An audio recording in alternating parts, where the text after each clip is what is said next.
How did you receive the news? What did you think about when the news crossed over the weekend that Justin Ishbia is abandoning his pursuit of one of your former teams, the Twins, and instead investing in probably the future ownership in full of your other former team, the White Sox? How did that news hit you over the weekend?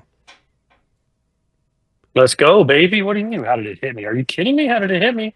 I mean, listen, I love the Twins and I love Minnesota because they were where I came up from and always have a great piece of me. But I want the White Sox to be great, man. And if these brothers can come in and buy a larger piece and help up the payroll and pay players and make this team and organization a better thing, then you know what? Let's go, baby. Because Jerry's not gonna, as much as this pains me to say, Jerry's not gonna own the team forever. And at some point, these guys come in and buy it. And we talked about this today on FT.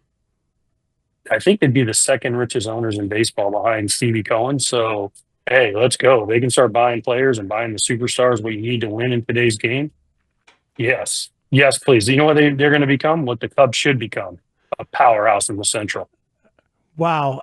What should they do if they get control and start really injecting money, paying players and dealing with payroll, of course, but what other things, would the rich hobbyist, would the billionaires need to do right away with the White Sox? I think they need a new stadium at some point, right? I think whether it's in Bridgeport or whether it's on the south side or wherever they can come up with a place to do it, I think a stadium is very valuable. I know Jerry and the Rangers have tried to figure it out. I don't know if it's going to happen anytime soon, but you got to figure that part out. You got to figure out a stadium. You got to figure out somewhere where people enjoy going. Not that there's anything wrong with whatever it's called. I still call it the cell, even though that's not what it's called anymore. But what's it called? Guaranteed or the rate? It's called rate field, yeah. right? Yeah. So you have to figure that part out. And I think a new stadium would be nice. That stadium is 30 years old now. It's been taken care of nicely, but I think it's time for a new stadium for White Sox fans and something that they can take a lot of pride in.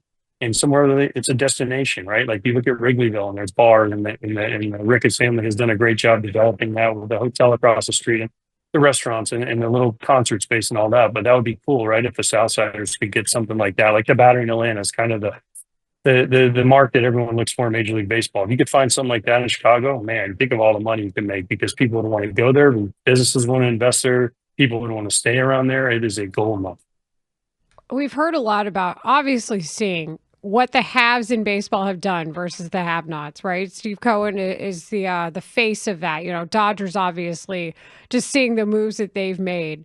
To even picture the White Sox as being in that conversation, I don't know that I'm there yet. Like that's something that is you get excited about thinking about that possibility, yes. But yes, you're seeing the league every day. You're talking to everybody every day.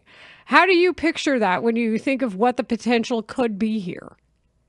Well, what I picture is, I'm not going to say the Dodgers because the Dodgers are on a whole different level of money with Guggenheim behind them.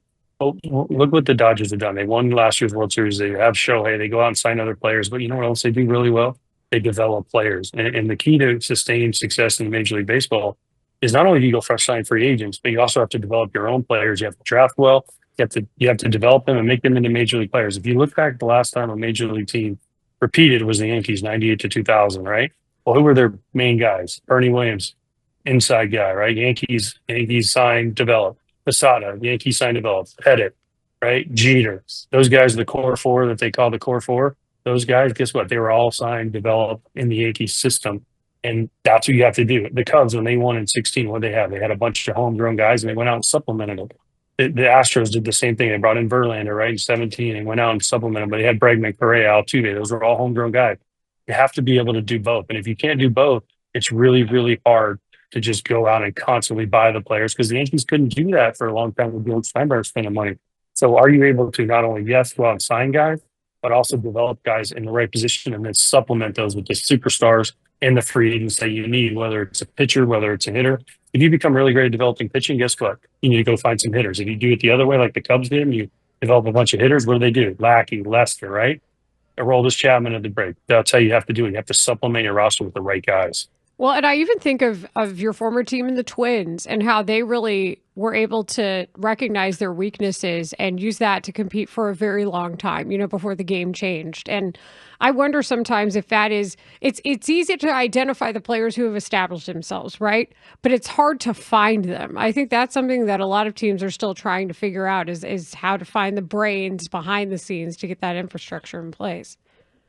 Yeah, agreed. That's the hardest thing to find is a general manager that can not only find players on the free agent market, but also find guys that can develop them. And those guys are very valuable. You look at Andrew Freeman in LA, I'll keep going back to him, but you look at that, like Dave Dombrowski, say what you want about him, but he gets his team to the postseason and gets them in position to win. I think those are kind of what you look for. Theo Epstein's done it, right? With the Red Sox and the Cubs.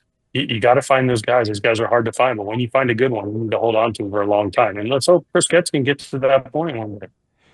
Sorry, so say what you want to say about Dave Dombrowski. There's a couple things. AJ always says stuff. There's always things in there. I want to follow up on the Cubs thing too. But you know what I think Dombrowski's done a great job of, AJ, is like chasing the rich owners who are ready to go the next mile. Like he had it with Mike Ilitch in Detroit. He was in Boston when they were ready to go crazy, and then he goes to Philly when John Middleton. Like that's a really smart way to do it, man. He's always been able to finish the job wherever he goes. You know what he does? He doesn't always win you the World Series, but he'll get you there, right? The Tigers didn't win it, but they got really close. They were in the World Series a couple of times. The Phillies have been to the World Series. The Red Sox did win one. Don't forget, he was with the Marlins too. They won too. So what this guy does is he'll tell you, like, I'm going to go out and spend. I'm going to get the best players possible. I'm going to trade some of your farm system, but you know what? We're going to get there. And he's got a proven track record of doing it over and over and over again. And yeah, he might leave after a certain time and your farm system might be depleted, but you also might have 1 or 2 World Series in your back pocket. And I think most fans and most organizations will trade a little bit of a depleted farm system for a few years to get a couple rings. All right, so AJ Pierzynski said maybe with the new owner, Ishbia, eventually the White Sox could be what the Cubs should be. Yes, let's follow up on that. Please expound, sir. Well, you tell me. You're a Cub fan. You explain to me what you think the Cubs should be. I mean, they're in a major market, right? They have how many acres around Wrigleyville that they own? Yeah. But what they say, they're breaking even. Yeah, okay. They're breaking even. All right. They're breaking even like you are, Matt, with all the money you're making. Hey. Yeah, AJ, I live in a very humble downtown condo, sir. Yeah, in the Gold Coast on the 38th floor with 12,000 square feet in your own private pool. Yeah, okay. that is just factually incorrect. I'm closer to the ballpark on the south side than I am to the one on the north side. Truth be told, no, but man, I hear you. They won a title and went for it a couple years after that, but there's no denying what they've done. They sell off Yu Darvish. I mean, that's a cash dump. They non-tendered Kyle Schwarber. That's a horrendous look. And they're over the salary cap or over the luxury tax last year by accident, and that looks bad. And now they're seemingly not this year. So no, I mean, I completely understand what you're saying. So do you think they lack the hunger to pay what it takes and lose the money it takes to win a World Series? If that is indeed what it needs to happen? I don't think they'd be losing money. I think you can make things look however you want to make it look. But if you win the World Series, guess what you're not doing that year? You're not losing money. If you win the World Series, you are not losing money. I don't care what anybody says. You can buy everybody $1 million rings and you're still going to be making money if you win the World Series just on souvenirs and merchandise and things like that and ticket sales and all that combined. So you're not losing money if you make deep runs in the postseason. What I think teams have all looked at is said, we're going to try and be the Rays. And guess what? There's only one Rays.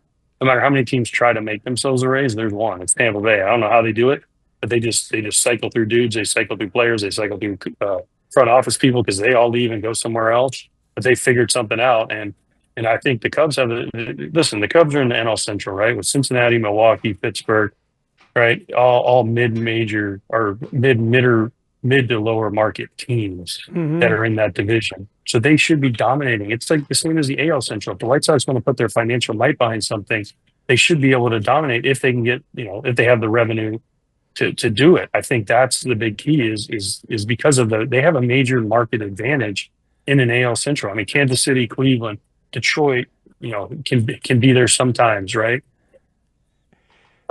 Minnesota tried it, and they've had to go back to the pack because they weren't able to sustain. So I think it's a big deal. AJ, I'm picturing something here. I'm picturing, God, let's say it's a decade from now. Okay, just to be to be generous with it, or we could say it's 6-7 years from now. Do we still have AJ, by the way? I'm making sure. I know he had broken up a little bit. I think his connection wasn't super Oh, stable. no. all right, there we go. All right, so I'm picturing this. Did you lose me? No, we got you. I'm picturing a new stadium, AJ, on the 78, that neighborhood where they're talking, which would be an incredible thing for the White Sox. You're still south, and maybe Ishbia's money can make it happen. I'm picturing that spot and a billionaire owner outbidding the Cubs with their slightly decaying Wrigley Field for a $400 million free agent. Like it's kind of not hard to fathom when you start dreaming with this ownership group, is it? Like it may be like an inner city rivalry from franchise to franchise about spending as they push each other to go over the top. That'd be pretty fun.